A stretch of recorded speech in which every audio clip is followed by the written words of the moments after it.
What is going on, everyone? Welcome into Bayou Bengals football. So I wanted to touch on this. I wanted to talk about Christian Brathwaite, the linebacker they landed, 3-star, 4-star guy by some. You know, Brathwaite. How do you say it? Is it Brathwaite? So interesting guy. So I think that he's a guy that's being overlooked a little bit. This is a guy who, I turn on his tape, and he just does such a good job of moving side to side, working through traffic, just excellent at that. And when he reads where the play is going, he shoots.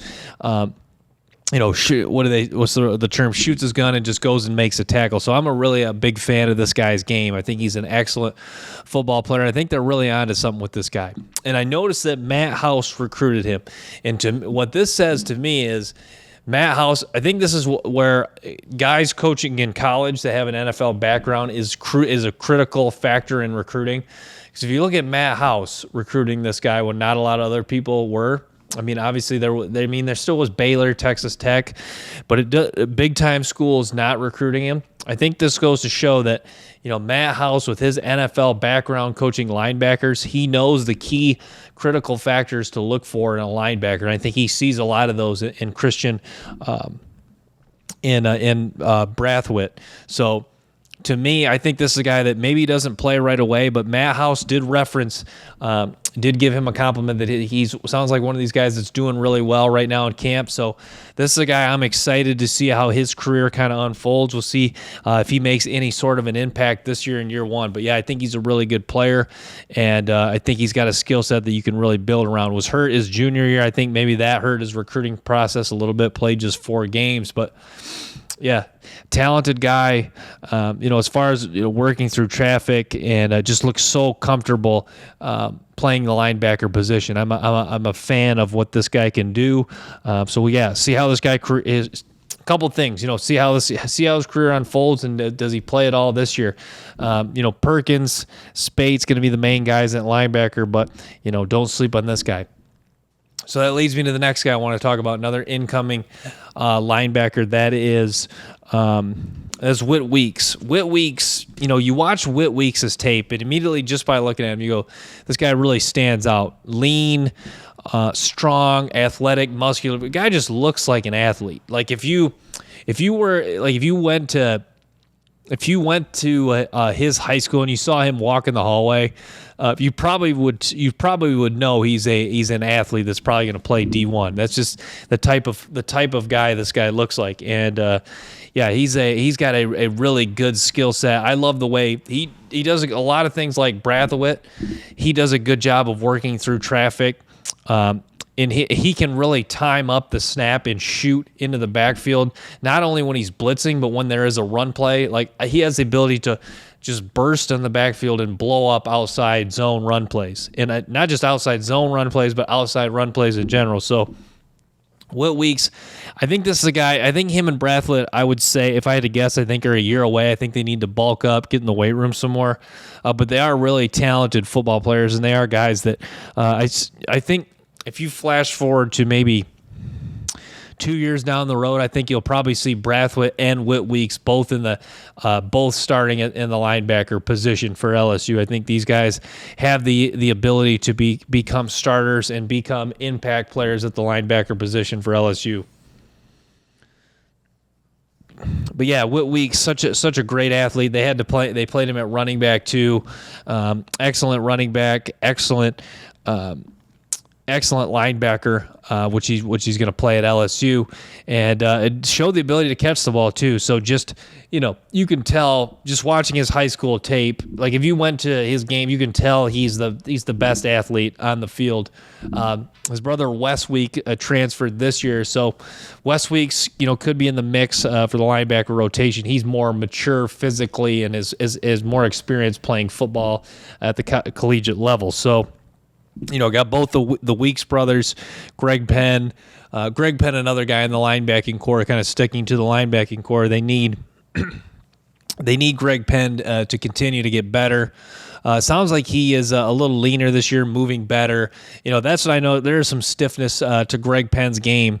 But he is a guy that when he does have some open, not the best at working through traffic, but when he has open space, he can show the ability to burst. And he is a solid tackler, solid against the run. So Greg Penn, a guy that shows ability, they definitely need him in the rotation. They need him to play some good football for LSU.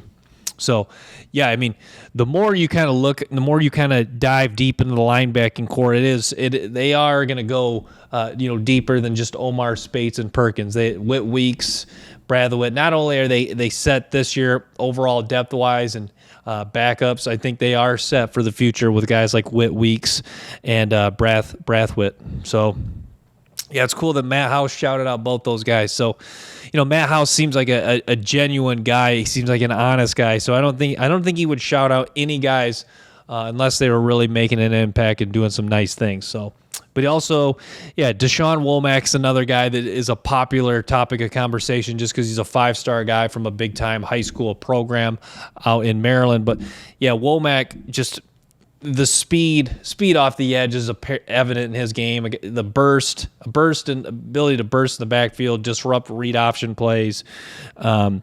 He's fearless too when it comes to taking on pullers in the run game, setting the edge. So,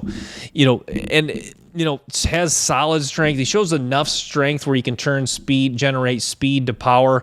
I don't think he's ever going to be that elite speed to power guy per se, but enough ability as far as the acceleration, burst off the edge, quickness off the snap. There is enough traits there for Womack to be a successful starter at LSU at the collegiate level.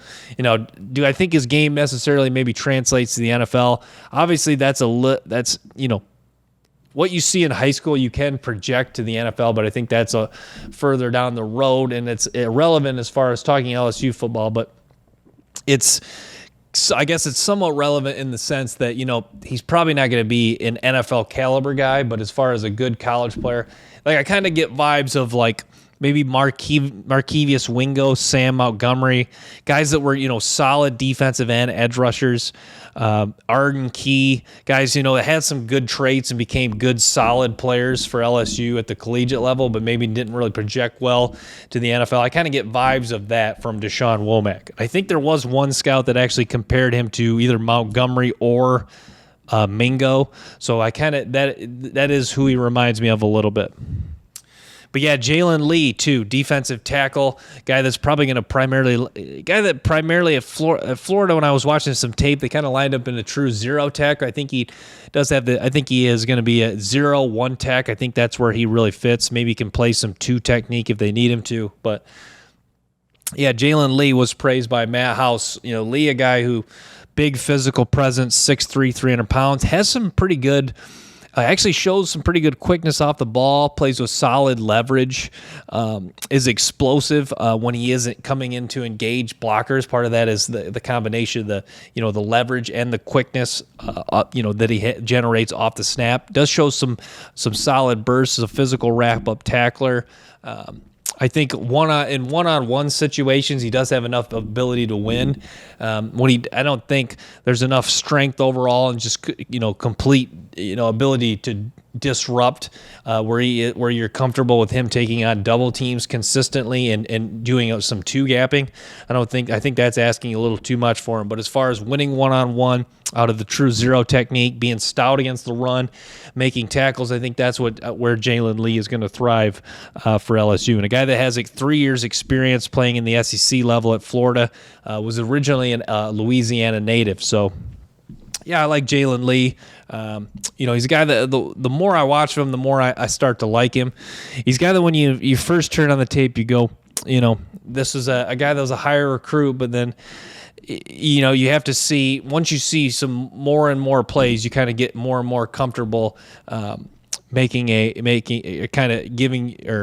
more and more comfortable making the conclusion that he'll be a good college player. But yeah, I think Jalen Lee will add some depth. Jordan Jefferson, another guy. So LSU getting quietly with the transfer portal, quietly got stronger as far as the interior goes. I know obviously having Mason Smith back is going to make them pretty golden as long as he's healthy. Mason Smith and Mekhi Wingo. But yeah, you get, with Jalen Lee getting compliments and coming along, and Jordan Jefferson getting praise, Paris Shand too, another guy I'll get to in a moment. With those guys coming along, you feel more and more comfortable about the strength and depth of the interior defensive line for LSU. But yeah, I was scouting Paris Shand a little bit more. Paris Shand has gotten some praise. It sounds like Paris Shand's just a good dude that works hard. So that's why a lot of people are have been complimentary of Paris Shand. But to me, Paris Shand, what stands out is his athleticism for a guy that big. And you saw that all the way back to high school. I was watching some high school tape on Shand, and I was really impressed by how he could catch passes in the open field and really turn up and make plays. A guy that, to me, there does kind of is missing some, the real power and strength, but kind of like Womack, he does show enough. He's got pretty good quickness off the ball, acceleration. He does show the ability to track down ball carriers. He has enough of that he can combine it with strength to create some speed to power. He is a guy that, what I like that when he's in a one-on-one situation, he continues to fight with his hands and plays with a good enough leverage, combines the leverage and his hand strength enough to where he just can continue to fight to defeat blocks. He does not just kind of, the term I hear used is they stall out. He doesn't really stall out a lot on a pass rush. So those are the things I really like about Paris Shand. But yeah, to me, there's limitations as far as how high a ceiling this guy has, as far when it comes to becoming that dominant defensive end. I don't think he'll ever become. I think he could play in the NFL. I think this is a guy that could be maybe a rotational guy. But to me, I think that's what Brian Kelly saw in Paris Shand, and this goes back to. Brian Kelly's reiterate this. Mason Smith, Wingo, they're going to draw enough attention where we need some guys to win one-on-one. And Paris Shand, with his ability, with the effort and competitive toughness and the tenacity to always want to defeat a one-on-one block, then they're going to ask Paris Shand to try to win some one-on-one situations, try to create some havoc, try to be dominant against the run. All things that he can do. Kind of goes back to the conversation I had about Ogofu and Swinson. So there is enough good traits that they need them to play their butts off every single play. So Mason Smith, I would tell them, Mason Smith, Wingo, Mason Smith is going to get his inside. He's going to take on double teams for you. We need you, if you're not going as hard as you can to try to defeat a one-on-one block, then we're just going to have to bench you. We're going to have to go with Swinson. We'll have to go with Ogofu. If none of those guys can get it done, if none of those guys can play at that high level consistently, you keep hearing the word consistency. If none of those guys can do those things over and over, consistency, then that's where LSU may run into problems, even if Mason Smith is that dominant, if those guys cannot do those things consistently at a high level, the traits they have, then that's where LSU could run into problems this year. And that's where it becomes kind of a crapshoot with transfers. That's, to me, that really kind of sums up what a transfer is. Transfer is a lot like a free agent in the NFL. You're getting a guy who, if a guy leaves one school, if a guy leaves one NFL team, there's probably a reason why. Okay, so to me, maybe all things were good at Arizona, Paris Shand. Maybe he just wanted a chance to win. But, if he was really that dominant at Arizona, he probably still would be at Arizona. Maybe, I don't know, maybe not. But I guess the point I'm trying to make is, Paris Shand, the point I'm trying to make is, there is likely flaws. There is flaws in just about every transfer. Now, sometimes do you hit the jackpot with like Michigan State with a Kenneth Walker, or LSU, staying with LSU and getting a Joe Burrow? Yes, absolutely.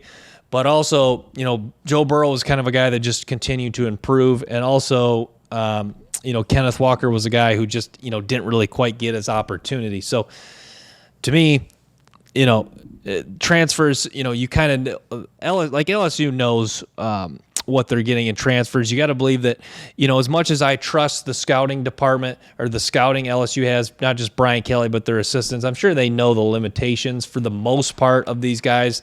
They just want to see the traits that they have emphasized. And they want them to play at a high level, play at as high a level possible and get the most they can and be consistent on a week in and week out basis. And especially week 1 against Florida State.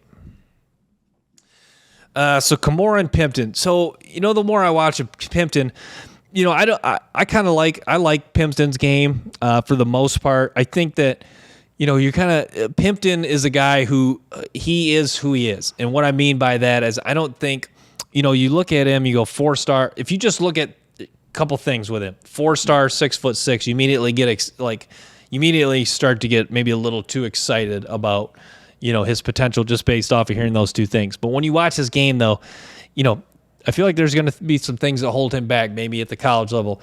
Doesn't get off the line of scrimmage necessarily as well as you hope. Can jump up and go get the ball, but he does not do it. He just does it, at a solid, good level. It's not really great, especially for a guy that's 6'6".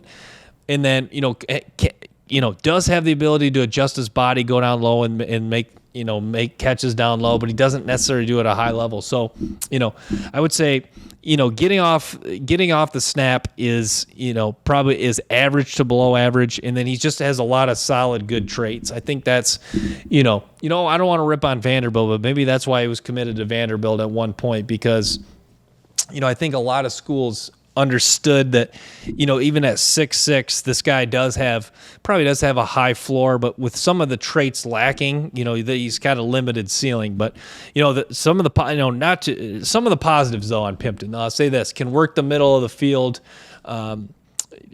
It does, and when I say this, when he does show some acceleration and burst when he does have the ball in his hands, and I think I should, mention, I do like the ability they can adjust to the ball, or that he can contort his body and make plays on off-platform throws. I think that is pretty impressive that he can do that ability, especially at 6'6", and his blocking too. So, yeah, I do not want to. Don't get me wrong. I don't want to sound like I'm a hater of Pimpton's game, but there is some things I definitely like. But he also is an excellent blocker, run blocker, pass blocker, a guy that's aggressive, can really sustain blocks, not only run blocking but pass blocking, and he can block in the open field too. That's what I really like about Pimpton too. Excellent open field blocker. So yeah, there's a lot of things, maybe some question marks of Pimpton's game, but there's definitely some things to like about this, and the blocking ability is awesome too. I did not realize how good of a blocker he was. I really thought of.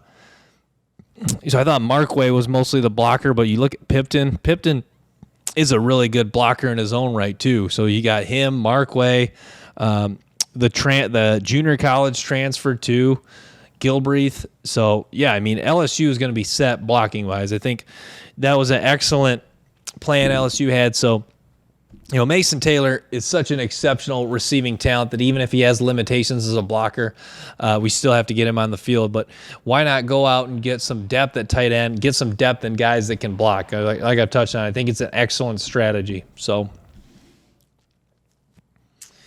but yeah, so I'm not at practice. I'm not part of the special media that gets to go to practice. So. I don't get to evaluate these guys in practice, but one of you guys commented, it's interesting. I'm not sure. I trust you. I'm not sure where you're getting this information from, but one of you thinks that Chestnut's going to start at corner. They're going to have Andre Sam at nickel, Zy Alexander the other opposite corner. Brooks at nickel, Sam at strong, and then I don't know where that leaves Major Burns, but yeah. To me, I think, Chestnut at the outside corner, I think that's probably the best strategy.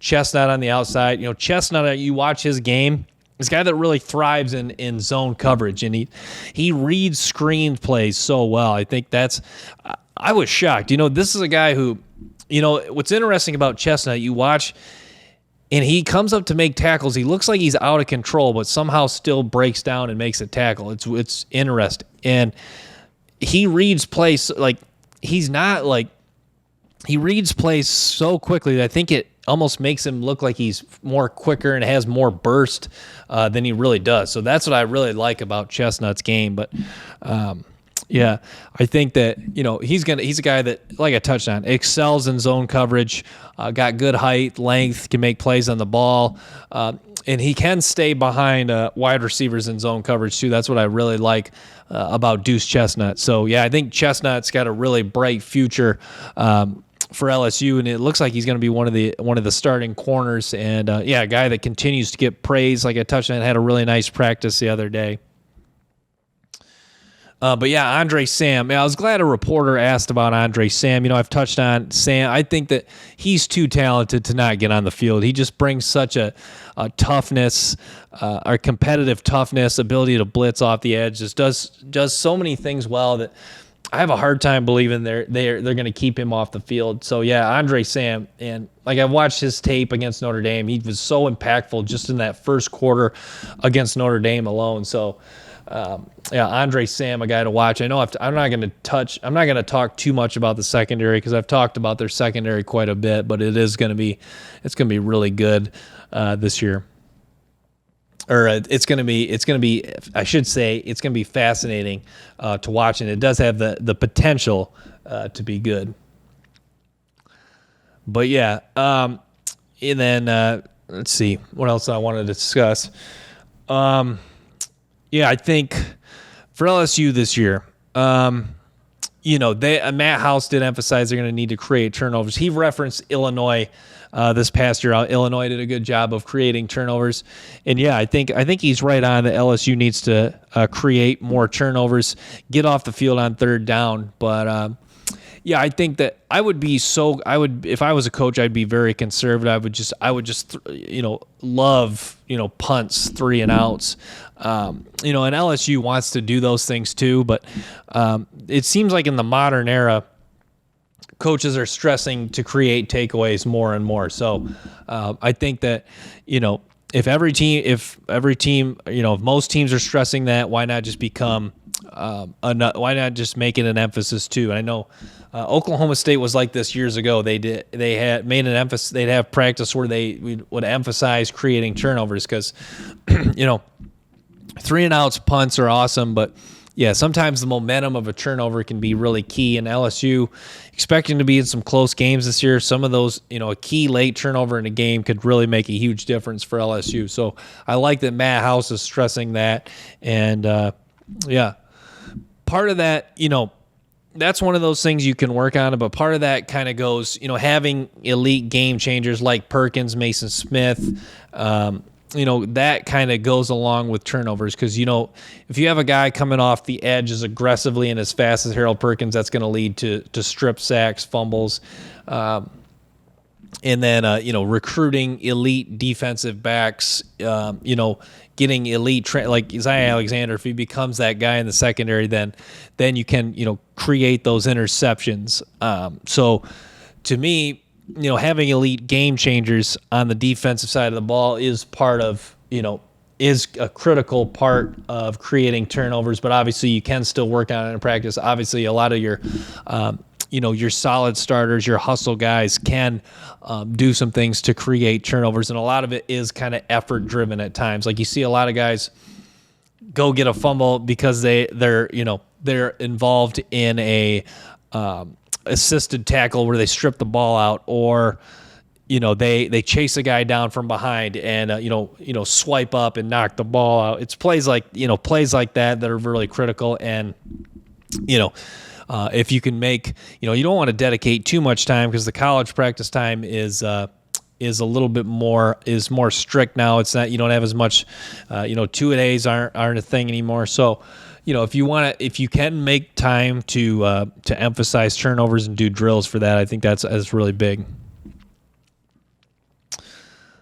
But yeah, it was fun to hear Matt House talk. It's it's nice. The players, sounds like the players really like Matt House. He just said he's a confident guy, walks with a swagger, confidence about him, and coaching. And it seems like college players just really want to play for guys that have coached at the NFL level. And Matt House, coaching the linebackers for the Chiefs, I think that's that track record kind of speaks for itself. The Chiefs have improved at the linebacker position, and Brathwaite and Weeks. I'm sure he recruited Brathwaite specifically. I'm sure those guys were excited too when they made their commitment to LSU to play for Matt House. So. But yeah, I'm gonna wrap with that, guys. Thanks so much for tuning into this episode of Bayou Bengals Football. Make sure to stay tuned for more episodes and clips from the show. Till next time, peace.